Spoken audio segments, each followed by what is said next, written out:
Hello everyone, welcome to IMPAACT 2020, Allyship and Solidarity. My name is Shaina Salvaraju. My name is Tamvu. Before we begin, we would like to go over the landing agreement. We would like to begin by acknowledging that the land on which we gather is the territory of the Mohegan, Mashantucket Pequot, Eastern Pequot, Scatito, Golden Hill Paugussett, Nipmuc, and Lenape peoples who have stewarded this land throughout the generations. We thank them for their strength and resilience in protecting this land and aspire to uphold our responsibilities according to their example. For those of you who are not familiar with IMPAACT, we highly recommend that you watch our introductory video, which explains what the conference is and the theme for this year. We are thankful that you took the time out of your day to listen to these conversations and look forward to hearing your thoughts about them. Welcome to IMPAACT 2020. Today we are here to discuss COVID-19 in the context of allyship and solidarity. Today we have Mike Keogh to facilitate, and we're going to pass the conversation to him. Hi all, thank you for having me. My name is Mike Keogh. I am Cambodian American. I am a photographer, a father, and a husband. And I'm the founder of the IAMNOTAVIRUS campaign. And it's a campaign that it was a campaign that began in my studio because I was watching what was happening unfold on TV. As a student of Asian American history, I saw the signs that our communities were going to be affected. And it doesn't matter if you're Cambodian, Vietnamese, or Chinese. We are all, under the same umbrella as other. And so I saw that this was going to affect my family. It was going to affect my loved ones. And I found myself yelling at the TV in February. So I went to create a photo series where we gave Asian Americans the agency to say who they are and what they love about themselves. Because if you're not a virus, then what are you? What this project was supposed to do was supposed to promote conversations about the spaces that we see ourselves in. As a wedding photographer, I see myself in weddings where I may be the only one that looks like me or the only one that votes like me. But I have autonomy where they see me as a human being that enjoys making cocktails, barbecuing, grilling. I have 2 kids that I chase after. So they don't see me as a stereotype, but as a human being. And I think that's a powerful thing for us as people of color to, really hold on to and push forward. So that's how the campaign started. After my pronouns are he, him, and his, by the way. And after Governor Lamont closed down the state, I shuttered my studio and took the pictures online. And we were able to find a lot of support. Right now we're working towards curriculum and seeing Asian American faces everywhere. I'd love to hear about everyone else. Kimlin, I'm gonna popcorn to you. Hi, I'm Kimlin. I'm a second-year biomedical engineering major, and I'm part of the Vietnamese Student Association. The reason I'm participating in this conversation is to get to hear other people's experiences during COVID-19. I know I was impacted. None of this was expected, so we all face through different challenges, and just getting to hear and talk about these important topics. I'll popcorn to Jody. Hi, I'm Jody. I am a junior studying MIS in the School of Business. I am part of AMP, and I'm here because I think, just going off what Kimlin said, COVID has really impacted my life and my college experience, and I really want to hear other people's perspectives and get to know everyone a little bit better. Hi, my name is Jenny, and I'm a biology major, senior, and I'm part of AMP. And the reason I wanted to participate in this conversation was just because it's my senior year, and I've seen a lot of changes happening lately that have been so sudden, and I just want to know how everybody's experience has been going, because I know it's very different for all of us, and I kind of just wanted to be part of this conversation because I saw so much racism happening, and I just want to see how we can tackle it and how we can cope with it, basically. So, I keep hearing and I'm picking up that your college experience has changed tremendously because of COVID-19. Can you kind of talk about that and speak about, I guess, what has changed for you the most and what has been really difficult for you to deal with? So I would say for me, I wanted to study abroad my sophomore year of college over the summer, and that was something I was really excited for. And of course, we all love traveling, and when COVID started coming and like they canceled the program. It was really disappointing to hear, and I had to spend my summer doing an internship instead of like the track that I like had initially planned. Also, like a lot of jobs now are like having like online calls, and it would have been really nice to like come into the office and like see other people and like meet them and get to know like the company a little bit on a deeper level rather than just hearing about them through like face to face. So also like academically, it's been really a struggle to learn over Zoom, and with the asynchronous and synchronous learning, it's been a challenge for sure in terms of motivation. So also like the lack of human interaction, of course, like we really like need to like talk to people and be around people. And I know like a lot of people from college that like I was really excited to see again. I wasn't able to do that because I'm now studying from home and possibly am doing that again next semester. So like a lot of resources just aren't readily available to me anymore, and it's kind of frustrating to see that all like transpire. I had a similar experience to Jody. I'm actually like near campus. So for me, most of my friends are at home studying from home. So it's like, I kind of just feel isolated a lot of the time. Like even when I have free time now, usually in like past semesters, I would be hanging out with friends, but most of them are, since they're home, when I do have free time, I just kind of have to occupy it myself. And it just uh since I've been stuck in my apartment, it kind of just feels like I have no break from work kind of. So I don't know, I think a lot of people are experiencing this where they have like an influx of work now that they're working from home or studying from home. So I just think that like it's kind of an isolating experience just being, all the time having to stay home. So that's how I've been feeling. Similar to what Jody and Jenny said, a lot of how I feel impacted me was a lot with my academics. When we switched online, the less human interaction I had. Luckily, I have two sisters at home who keep me sane sometimes, but that only goes so far. It's a struggle to adapt, trying to separate your academics from your like personal life sometimes at home. It's just challenging, and trying to find the motivation sometimes in the lack of resources that we have limited access to. Even if I go to, in other ways, it's also helped that I can interact online with more people, I guess, but that has a lot of limitations as well, as all activities are different. Like as an executive board of the Vietnamese Student Association, we're trying to figure out how we can build these interactions with our members as well, but we're still finding like there's struggles to that too. Yeah, I feel like what's hard is making those connections right now, and my heart goes out to all of you. I just can't imagine, being in college and having to do it from a room, in front of a computer. I usually my family, we do like travel abroad every summer, and this summer we've been landlocked, so it's been really difficult. And I have two boys that are running around, and they, yesterday we're going to go to the museum, and we haven't been to the museum in a while. We have memberships to them, and I think the infection rate right now is at 6.1, right? And that's kind of a high rate, so we decided to not do it. And I think for us, like for my family, it was coupled with both infection and like the social distancing. Like we don't really have play dates as much anymore. We haven't seen our friends, we haven't seen our families, and on top of that, like going out, it's scary in itself being Asian American.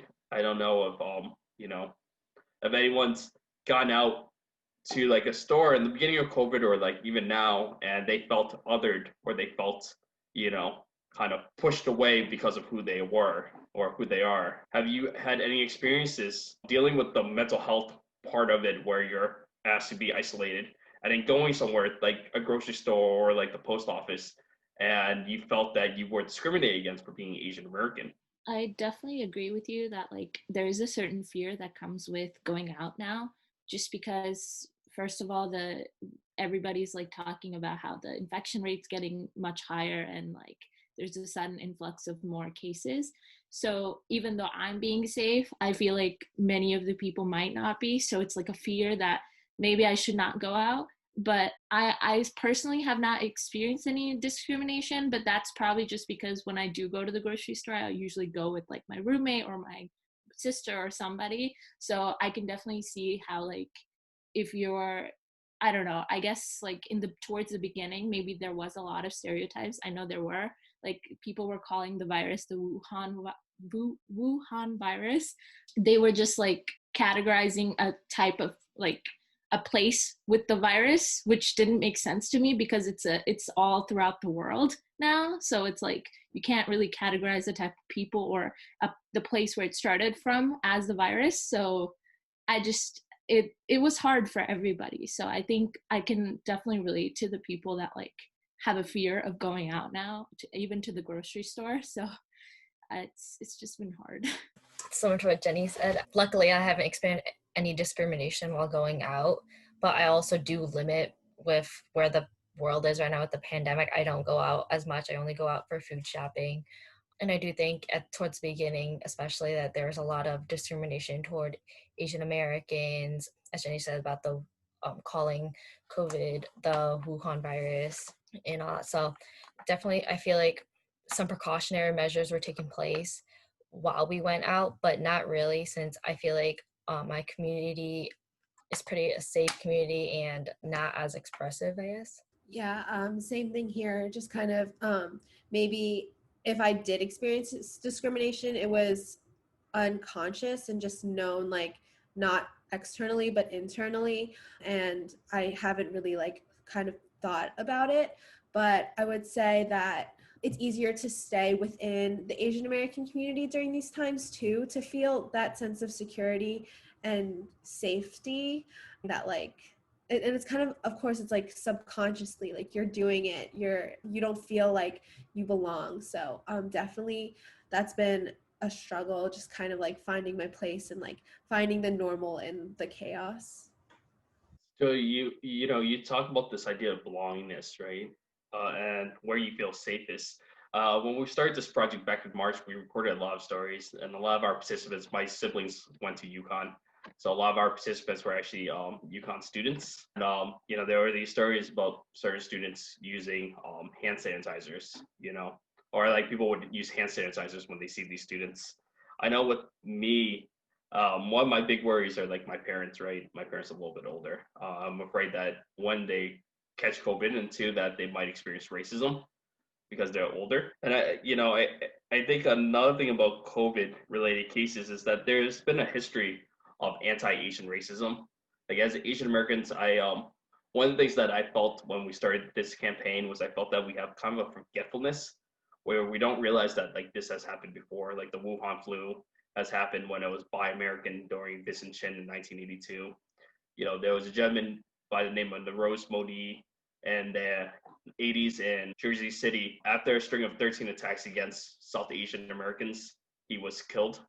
And before he was killed, they chalked it up to boys being boys because it was high schoolers that were attacking South Asians. They called themselves the Dot Busters. And then you get stories from like the 2000s with Bang Mai, who was Vietnamese American from Dorchester. He was killed in a basketball court, because they said he didn't belong there, and there was a big white on Vietnamese attacks during that time. And again, chalked to boys being boys. And from elected officials, like our president, everything he's saying has been said before. I know personally in Connecticut in about 2000, around like the early 2000s, like 2005, there was a gentleman that was running for mayor in Montville, Connecticut. Montville? Yes, there was a candidate that was running for mayor who said he was not in favor of affordable housing because it would be bought up by all the Chinese. And this is Connecticut about like 10 years ago. And, these cases go on where 2009, you had it with the Hmong population, David Deer kill a Hmong. 2011 with with the Fort Hood shooting, and it goes on. And I felt that our community, like, this has happened before. So I want to ask you, like, when did you realize that you were first othered, or you weren't as American as the rest of your peers? You can think about this. My experience, I was probably 15 or 16. And I was in a social studies class called American Studies that combined social studies with English literature. And we were reading Ragtime, and Ragtime, there's this story about Chinatown. And so kids were calling me Cat Like Chinaman. So they were calling me cat-like Chinaman, and I was shy back then, so I didn't say anything. And one day, a friend of mine said she didn't want to go to Chinatown because it smelled, and it was awful. And the teacher responds with, "Well, you don't have to eat the pigeons or the rats there," and the whole class erupts in laughter. And I think that was my first experience feeling that I was not American. Would you be able to speak on this experience of not feeling as American? I guess for me, it was nothing like outright kind of like that. I mean, when I was younger, there were people that didn't know, like that didn't understand my culture, and they would just like they would stop me on the streets and ask me like, "Hey, why aren't you wearing that thing on your forehead?" Like whatever it's called. And they would just like be very disrespectful about it, and I'm like, well, it's not something I have to wear every day. It's not like a thing. So, or they would like mistake me for some other, like a Middle Eastern person or some other type of person, and just like ask me, hey, why aren't you covering your hair, or like just very disrespectful things like that, assuming who I was. And like I just I guess like I just brushed that off because there's nothing else I could do about it. And I would try to educate them, but they didn't really want to listen. They just wanted to make hurtful comments like that towards people. And so after that, I just felt that it was like very subtle. Like as I was going into middle school, high school, I just I remember when I was younger, like elementary school, I was like outright bullied. But after that, it just became like a subconscious thing where I'm just like, I feel like I'm being treated differently by like teachers or, peers. But, it wasn't, I don't know, you couldn't really pinpoint it exactly. But I definitely felt it, that like I was discriminated against. Yeah, for me, I think I really realized that I was Asian American and how I looked like affected my identity when I first came to UConn, studying like I'm from Long Island, so I was in a predominantly white community. Really never didn't belong. I didn't feel like I belonged, and I was treated differently, but I didn't know why. I didn't know like what made me different, because I saw personalities, and I think my personality type is very like accepting and trying to see the best, and it kind of didn't occur to me that what based on how I looked they would treat me any differently. Thinking about it, like, well, in elementary school, in the 3rd grade when I first came to my new school, there was this girl named Judy, and she was also Asian American. We did not look anything alike, but the teachers for the next 3 years would always get us confused because we were both new students who were Asian, and in the same class. And I thought it was funny. Everyone thought it was hilarious until like we started fighting, and like it was genuinely like disruptive. And I'm like thinking about it now, like it's interesting that we were both like maybe the only Asian Americans, and like we were called out for that reason. But at such a young age, you don't see that like that your identity is even like a part of that or is a factor of it. It's just two people who look alike. So for me, I guess when I went to UConn, I saw like obviously our school is predominantly white. So when I was kind of shown the Asian American Cultural Center, I was really confused because I've never seen like so many people of the same background together that are so different and like wanting to be together and like have similar interests and just being in solidarity. That was totally foreign to me. I kind of shunned it going into like in high school, that like I'm not like one of those kids who hangs out with people that look like me. And so that also goes with me being like half whitewashed and like half like Chinese. So it's been a growth, like coming into AMP and being part of ASAC. Just spending years here has really shown me and like educated me about things that I wasn't educated about before. And I'm really grateful for the opportunity to like have these dialogues and like learn about these campaigns and things that people are doing, and like being part of these types of programs, because you have these conversations that normally wouldn't happen. And it's really important to just kind of know who you are and where you stand in the community. So in my experience, I can't necessarily pinpoint like I guess a certain time I felt that way, but I grew up in a town that was very diverse, very Hispanic and Latino based. And then I moved one town over to a town that's predominantly white. And however, in both districts, I was basically one of the only Asians. One moment that really comes to mind is that when I just kind of saw a whole different perspective and shift when moving, how some people just felt that in my high school, since it was predominantly white, they felt that they could say things that were very inappropriate, very racist, that you would not be able to say in my old district. I feel like the lack of knowledge that they had and it kind of impacted my experience, I would say. Personally, one time that one of my friends, I'm still good friends, but then one of the questions she asked me one time was, "You're Vietnamese, I thought you were Asian." So that really, and so I explained to her that, oh, when you're Vietnamese, you are still considered Asian. But it's like, I found that really surprising that she didn't know that. And it's like, she was never taught it. That was why. So I couldn't hold her answer or anything, nor would I. But then another follow-up question that comes to mind is someone told me one time, "Oh, well, you're basically white." And I feel like for that comment, at the time, I didn't really think about it much, but thinking over time, I'm clearly not white at all. And I feel like it kind of discredited my Asianness. And that kind of reminds me of how people, based on like the model minority myth, and going off of that is like how sometimes Asians don't seem like they're discriminated against, but it does really persist. So I feel like based on these experiences coming to UConn, I felt like I had a wanting to be more part of like the Asian community because I feel like I always lacked that aspect in my life. Thank you all for sharing that. It's wow. There's so much to talk about just there, and I'm just I read this only an hour. You know, there's this idea of whiteness where we belong in there, right? I am Cambodian American, and oftentimes I was told I was not Asian enough because I am a darker tone, and we are East Asians. You know, and I remember reading this article where it argues that like every Asian American understands what it feels like to be the model minority, but not all know what it feels like to be the refugee. You know, and the refugee experience has been a big part of who I am. Jody, you shared that you're from Long Island.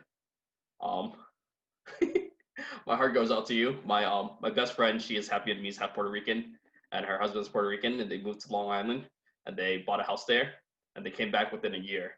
So I'm happy that my friend's back in town. You know, but it's this idea of otherness, what Jenny alludes to, not feeling like you belong because they stereotype you.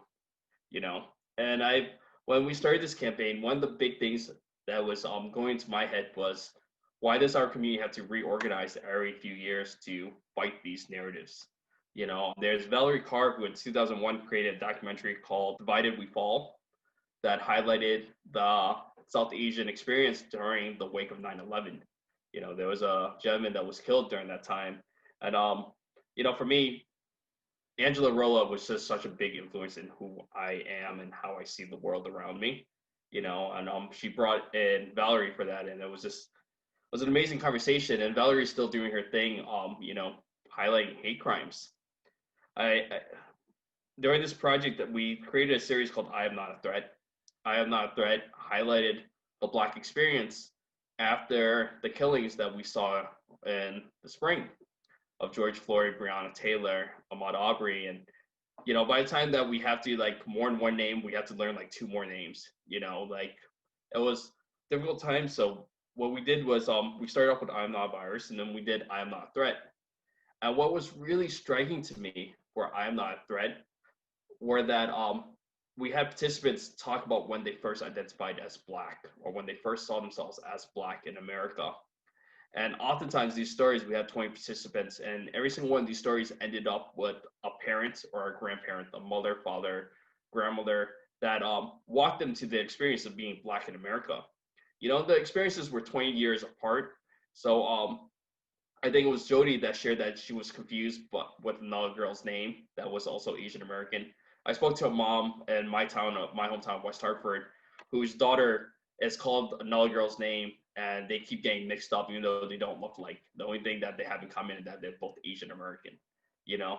So this still happens, and with Black Americans, what we found during this portrait series were that you know, before the language was more open and overt, where you can't be friends with this person because they're Black. You know, they'll tell their kids you can't be friends with them because they're Black.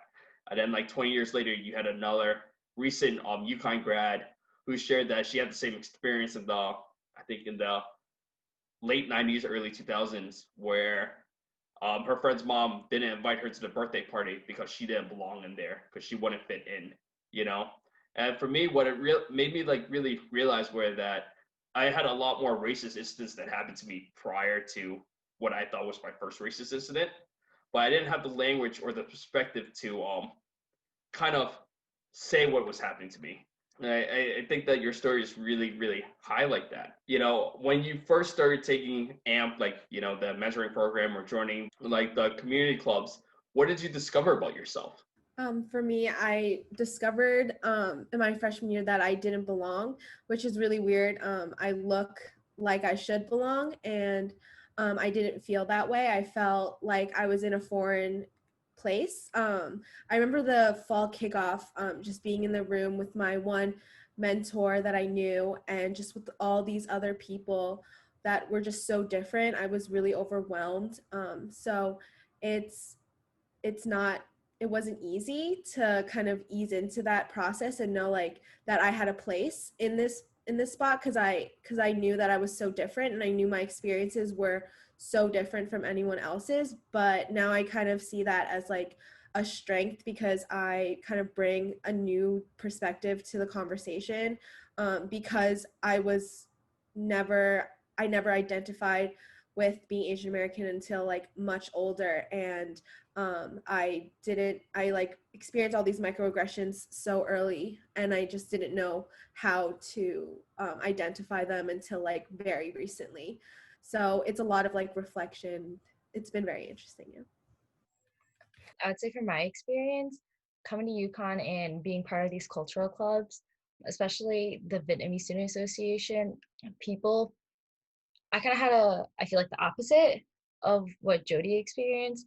And I feel that I have identified like personally as Asian American for a while, but not necessarily explicitly, I would say. And coming to UConn, meeting these people, I feel like I kind of gain a sense of perspective that they kind of go, some of these, not everyone, but goes through some of the similar things that I have felt and that I have experienced, and that they can relate, as to my other friends can't really relate. They don't really understand. So it's like, to me, what I gained was just a little bit of sense of belonging, and that I'm not the only one. I guess like Mike, you kept saying that growing up, I always felt like part of an other, because a lot of the communities that I was part of, although like when I used to live in Florida, there was a lot of diversity. It was mostly like Latin American or like diversity in that aspect, but I was usually the only Asian or one of a few Asians in the whole entire school.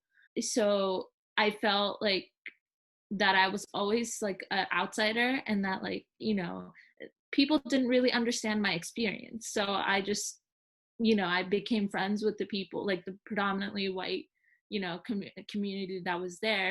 And I just, you know, I kind of never really thought about becoming friends with people that looked like me, because there weren't that many. And then until I came to UConn, where so many people that I know are Asian Americans, or like have, you know, people that they know Asian Americans, so they understand the experiences that we went through. So I just never realized that like I could relate to the Asian American community so well. I just always thought that, you know, I would just always be the only one, the outsider. So it's great to hear, like, I mean, it's not good, but I'm just glad that people have a similar experience to me. So it makes it easier to relate to people and like build stronger connections. So like, you know, growing up, my friends were all Vietnamese Americans, and I'm biracial. So all my friends are biracial or Vietnamese Americans. And that was just kind of like our crew. I grew up in like the 90s. I'm an 80s kid. what it's called. I remember there was this one time where we're all on the volleyball team. The stereotype in our town is like all the Asians play volleyball, and we're all on the volleyball team. And a few of us are Buddhists. Some are like, my Vietnamese friends go to like their temples, and then I go to my temple. And I don't know if anyone here is Buddhist, but we have like the string that they tie on us for protection. And I remember for volleyball, like I had to tape it all the time. And I didn't realize this was a racist experience until like really recently, because I didn't think about it. But my coach was like, just cut it off. And I'm like, no, coach, we gotta let it like just fall off. And I remember that the coach was arguing with me and Duan and a few like Han and stuff, and my brother Brian about this. And then we had this one friend named Jake who was a white kid who was Buddhist, and he was like, coach, this is part of our religion. And coach like dropped it right then and there. And it was funny to me, like thinking about this now, that I needed someone else to affirm my story for me. And I feel like that's kind of like the heartbreak that we have as Asian Americans. Our stories aren't really taught, so they're not affirmed. And so our personal experiences, regardless of who we are and how we identify, we're South Asian, Southeast Asian, Middle Eastern, our stories aren't really affirmed unless if it's in the context of a white lens, if that makes sense to you.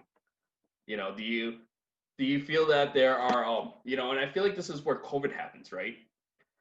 COVID happens because we have this idea of the dirty foreigner that's been really perverse in our like history, right? We've been building this curriculum, right? It's a BIPOC curriculum that introduces BIPOC farmers and BIPOC artists to the general public.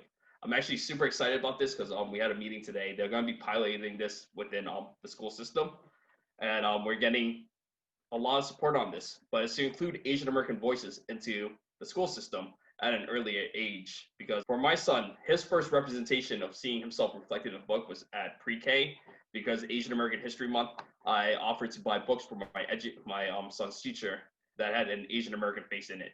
And she reads this book called Bibimbap. And I don't know if y'all had bibimbap. It's the Korean dish.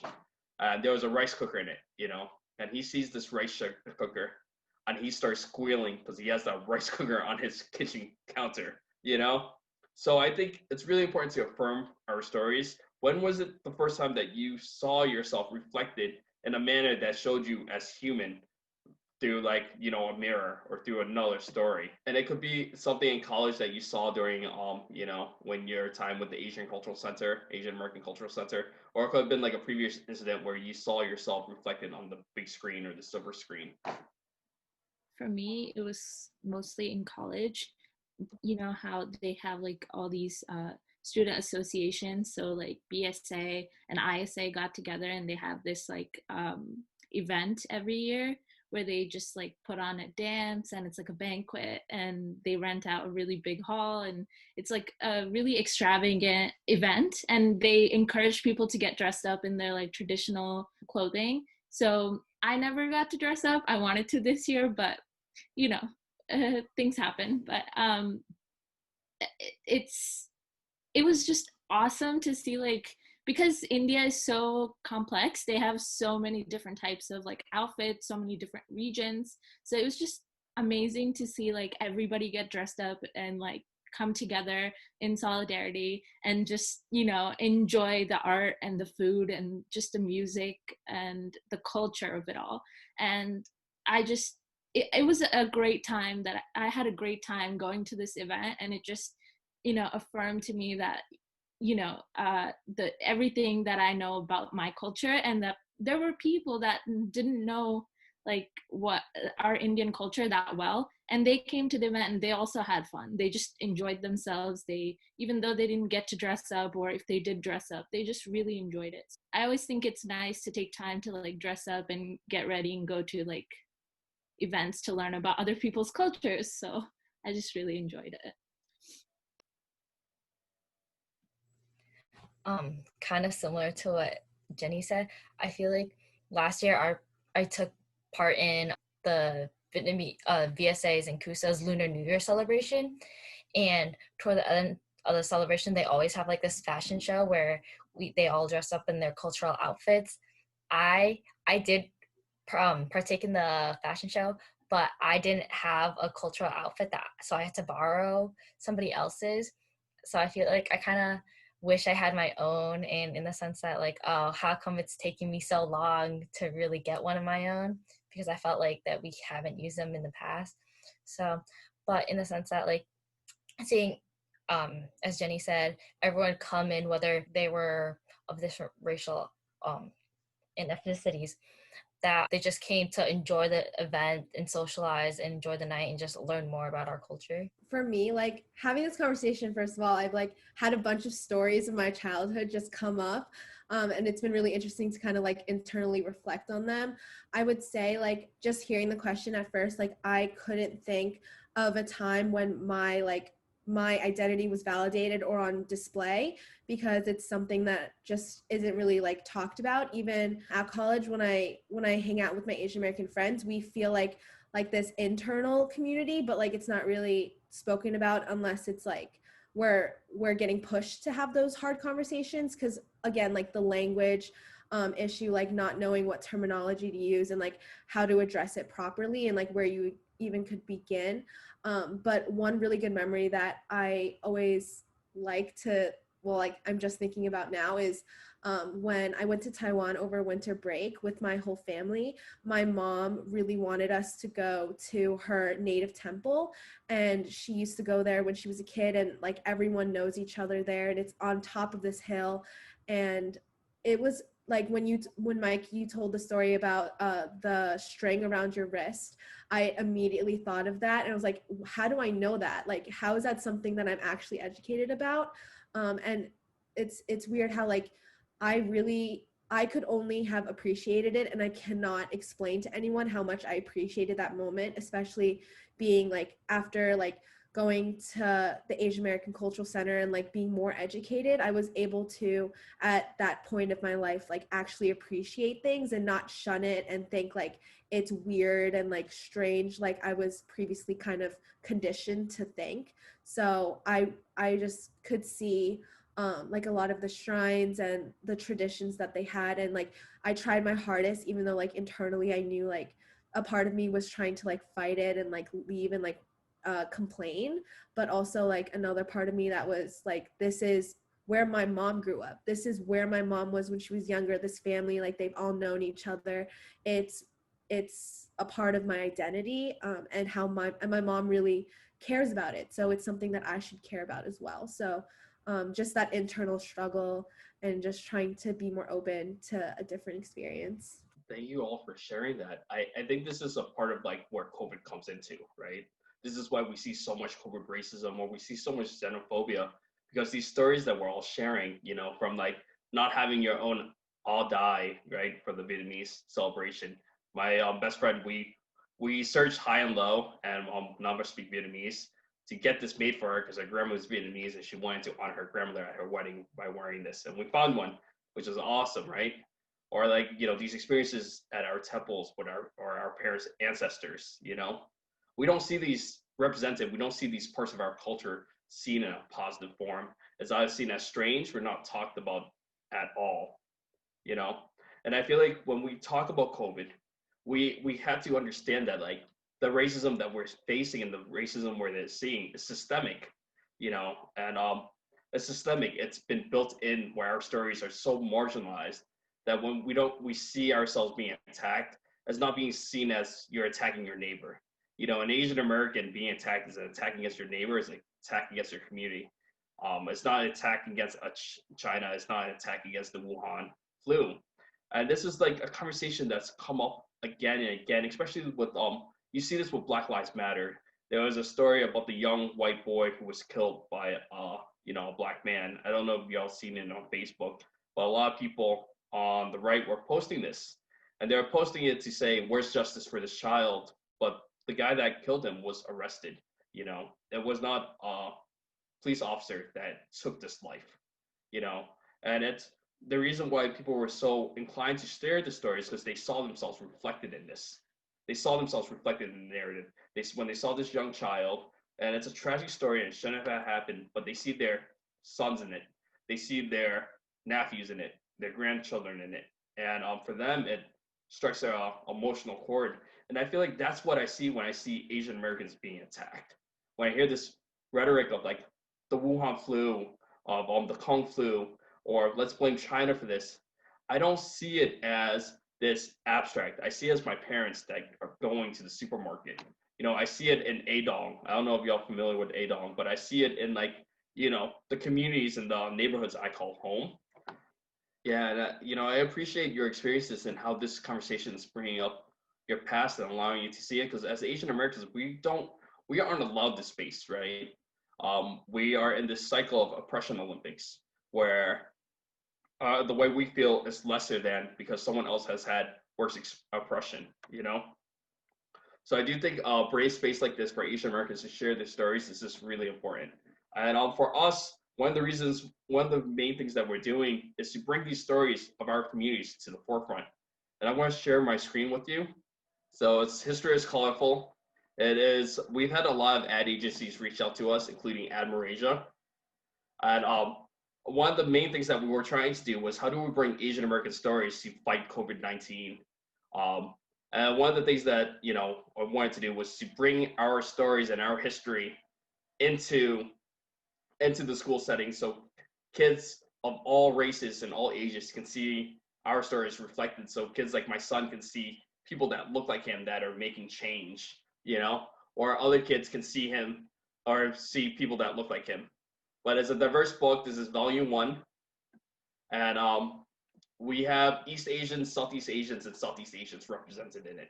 So if you're talking about Americans in space, or you're talking about the suffrage movement, you have people to be in there. Or for example, Grace Lee Boggs was a civil rights activist, and she worked closely with the Black community. Her husband and her worked towards equity. Reggie Kabiko is a queer spoken word poet, the first one in 1991 to win the American Slam Poetry. So it's these stories that we share. We should be able to see ourselves in all different ways. We shouldn't just see ourselves as in business or as lawyers or doctors, but we should see ourselves as creators, as storytellers, and the whole gamut of the human experience. Another thing that we've been working on is solidarity. What we discovered as Asian Americans is that what we're experiencing right now, it is trauma. We experienced trauma every 4 or 5 years, and we also have inherent generational trauma, intergenerational trauma. Especially if you are the children of refugees, you might see it reflected in the way you're raised. You might see it in your upbringing. Personally, my parents dealt with a lot of this. My dad never talked about the war. I found out as an adult that he fell on one of those spikes. And I think for Asian Americans, we're going to this reckoning now of what does Asian and Black solidarity look like? What does Asian solidarity look like with all communities of color? And I think that I know for my parents and their generation as Cambodian refugees, I think there needs to be a capacity for, my parents are liberal. They believe Black Lives Matter. They swing liberal, but they're not the types to go out and protest. They're not the type to go put their money on for a political cause, And I think for me personally, I think that there needs to be capacity there to see them as human beings that have dealt with their own traumas, and that it affects them in ways that I probably not understand, and it affects me too, because there are moments where I feel like I'm becoming my mom, my mom's a wonderful parent, and she's a wonderful grandparent, but when I was younger, we were slapped, So when my son runs up the staircase because he's upset at me and he's chasing me, something brings me back to that moment of my childhood where I think I'm in trouble and I feel this instinct, right? Where I just want to get mad and I just want to get upset. And it's taken me a while to realize that this is a part of the trauma that my parents had to carry over when they escaped genocide, But so I do want to talk about solidarity. But for me, what solidarity means as an Asian American is we had so many resources that were just given to us. People just approached us and said, hey, we want to work with you because they liked the photos, they liked the story, they loved the message that an attack against an Asian American was an attack against their community member, So I felt we were able to move really fast within a few months to do all the work that we've been doing because it's much easier to empathize with Asian Americans, the Hmong minorities, right? So I think my role as someone in the community and someone that believes in equity is to provide my resources, to provide what we've built and what we've created to include more people under this umbrella and be that wave that lifts all ships, not just Asian Americans, you know? So I think we have 15 minutes left to talk about solidarity. And I know I just like unpacked the whole can of worms, but let's talk about solidarity in the context of growing up Asian American in your households, in your respective households, and where you are now as students, and the next generation to move that marker further along. I would say for me, it's been really hard to find solidarity. My dad's conservative, so just in their views and their like lives, I've always been at odds and like seeing different points of view. So I don't know, like just trying to be more engaged. I know like the I'm Not a Virus campaign, I found it over the summer on the Facebook group, and it was really helpful with the resources that they offer, that you offer. So it's been good to like continue to try to learn more and educate myself and find that place where I should be and like what aligns with my values. I think that now more than ever that we need to like come together and try to help out each other, because it's been a lot for everybody, and I think that if we can do something to help somebody else in need, that we should, especially like because it's so hard to come, like I don't know, I just feel like connection is it's a hard thing to come by right now. And so if I find that like anybody's in need, I'm always like willing to help. So I'm really glad that like we have the resources now, especially like the campaigns that you've organized, Mike. And I think that if I found them over the summer, it would have been really helpful for me. So I'll definitely be looking those up. And I'm really appreciative of all the work you're doing to like help the Asian community out, and like the just like everybody in general that you're trying to help out. So thank you. For me, I would say, especially during this quarantine period, I feel like solidarity has also been kind of hard to come by, especially within my parents, because my father was a refugee. So some of the things that he endured, I would say he does talk about it, but at the same time, it's kind of in a way impacted how we've grown up. Like me and my sisters, oftentimes since growing up in America, we had different opportunities than he did. I know he and my mother only want the best for us, but we don't always see eye to eye in things. And a lot of times I find that they bring it back to their trauma, and I understand, but sometimes it's just so hard to at the same time. But I do think it's like really important to focus on like trying to come together, as Jenny said, and work on this solidarity and connecting to one another, even if despite our differences as well.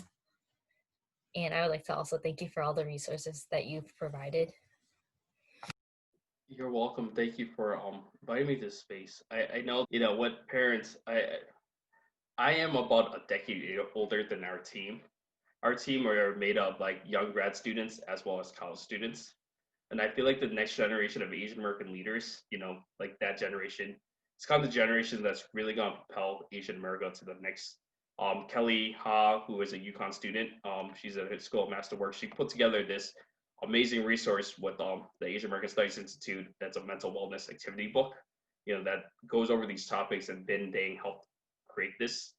And our whole team is just young, passionate Asian Americans. And I feel like that generation that's now, I feel like y'all are so much wiser than we were when we were like in our 20s, like, do you see where IMPAACT is at this stage compared to when we were planning it? It just feels like a night and day difference. I think that what I've realized recently is when we're talking to, I don't know if this change happened because I was a parent, it probably did, but as a parent, I was able to give my parents a little bit more space, and that's not for everyone because everyone has different relationships with their parents.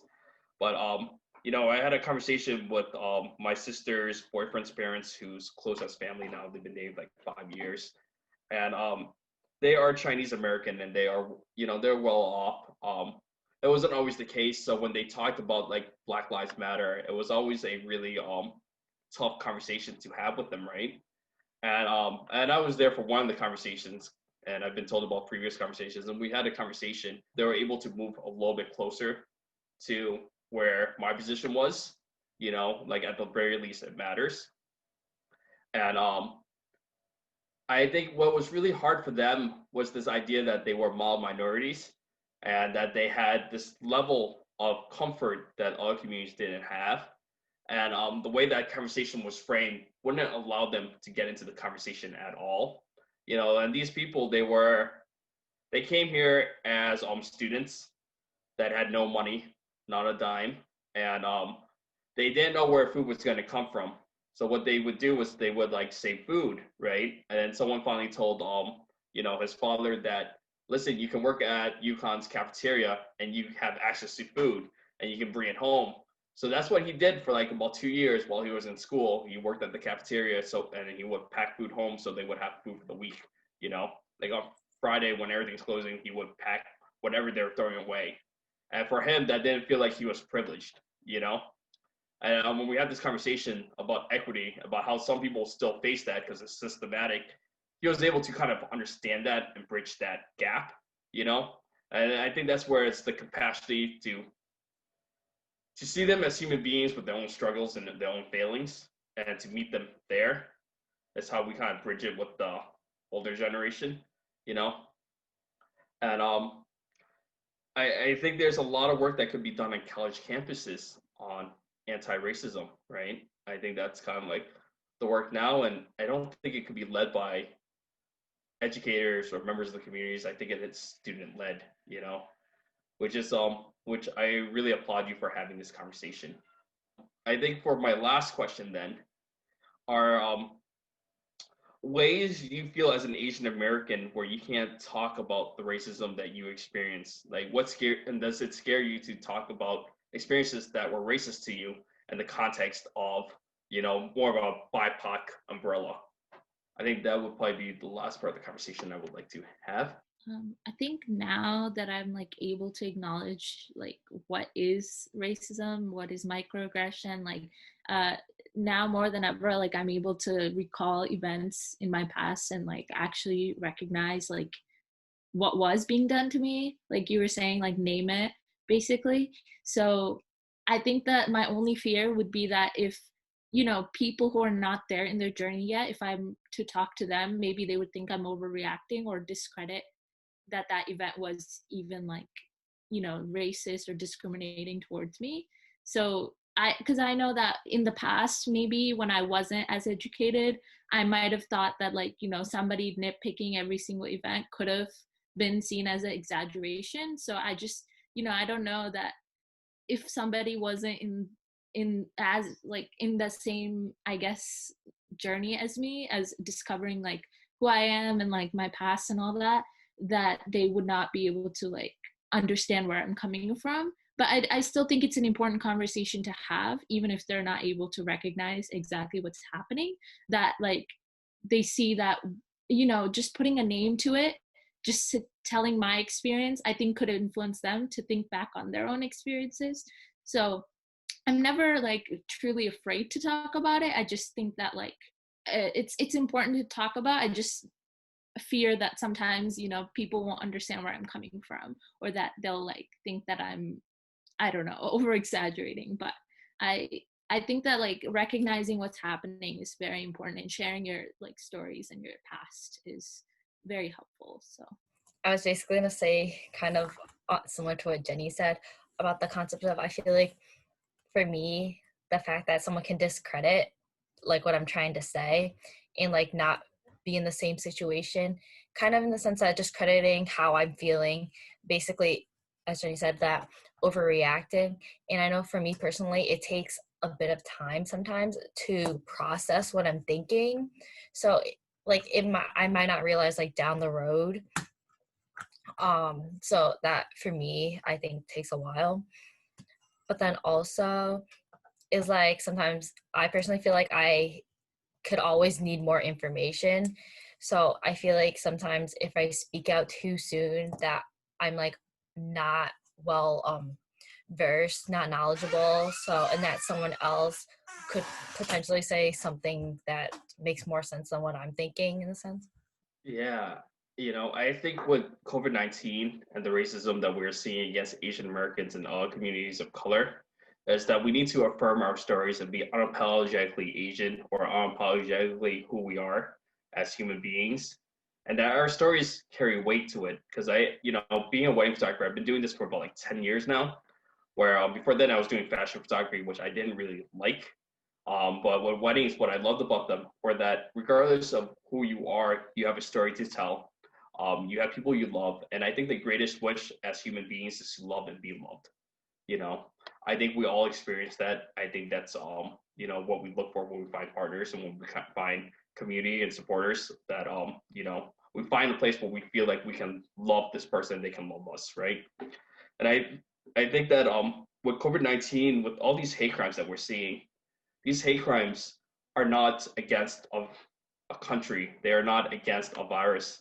They're against fathers, mothers, grandmothers. One grandmother was born in New York City. You had two grandmothers beaten up in California, in Southern California. The second person I photographed, Julius, who was my neighbor, my mom's neighbor, Filipino American. I photographed him in March, and around mid-April, his sister was verbally assaulted, attacked. We call it microaggressions, but they are abuse. We are being subject to abuse. And his sister was walking down her mother, and they started yelling at her, telling her she brought this virus here. She's a nurse. She's a first responder. She's there on the front lines. Her father was a vet, and I think for us, these stories matter. They definitely matter. They ingrain us into our communities. They make us neighbors. They make us members of where we live. And again, like, these attacks are just wrong, right? So I think what our campaign wants to do is to affirm BIPOC stories, especially Asian Americans, because when we can name it, we can say this was racist, that this incident was more than a microaggression. It was an attack on our belongingness into this community. It was an attack on how we feel when we walk into the door. I found out that there's a term called counter trigger for when you walk into a space and you're expecting to be attacked, so you come up with a response already. I would think about, like, what would happen if someone said something to me. What I say, my wife's a pharmacist, and she's taking care of people like you. Like, I had these ideas in my head of what would happen if racism was to meet me that day. And but thank you for having this conversation. So I'm so sorry if I didn't talk about COVID enough, because for me, like, COVID is just one of the passing issues that we face as Asian Americans. I think what COVID has is our mental health is hurting. Regardless of who we are, we all have trauma right now. You're white, if you're black, we all have trauma. And who's to say someone's hurt is more than someone else's? So, as us as Asian Americans, we're feeling that right now. And we're also feeling the violence against us, But this violence could have been replaced with 9/11. It could have been changed with what's called the Japanese in 1980s. It could have been put with Fort Hood. It could have been done with Virginia Tech in 2007, or the Hmong Hunter. So for us, it's this thing that always happens to us, but we just haven't broken out of this cycle of violence, right? And I think sharing our stories kind of really allows us to see the humanity in ourselves. I'm thankful for all of you, and thank you so much. Thank you, everyone, for taking the time out of your day to come out and speak with us. We appreciate you and the experiences that you shared with us. And we want to invite you to come to our in-person conversation. That information is like online and things, but Monday, 5:30 to 6:30, the Zoom link will be out. Thank you so much for watching our videos. If you are interested in obtaining PACT stars or sharing your thoughts,